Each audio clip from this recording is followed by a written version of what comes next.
In today's tutorial, I'll be showing you how to connect Bluetooth devices to your Mac.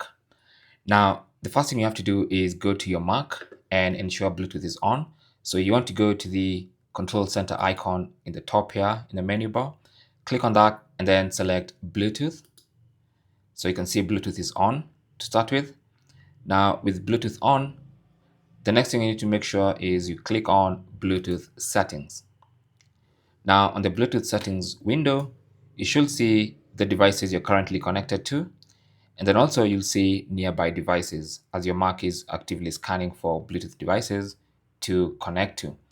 So to make your Bluetooth device discoverable, make sure it's on and it's in Bluetooth pairing mode. So you need to find out how to put your specific device in Bluetooth pairing mode.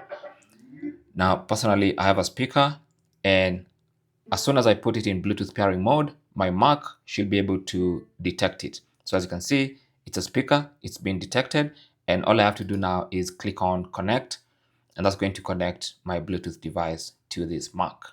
So there you go. So it's connected, and you can do this for any Bluetooth device you want. So you can do this for Bluetooth headphones, Bluetooth speaker, earbuds, a mouse, keyboard, doesn't really matter. You just have to put it in pairing mode and then use your Mac to search in the nearby devices section. And that is basically how to connect a Bluetooth device to your Mac. Thanks for watching. If you have any comments or questions, feel free to leave them down in the comment section. If you found this video useful, don't forget to leave a like, possibly even subscribe for more tips, and I will talk to you in the next one. Good luck.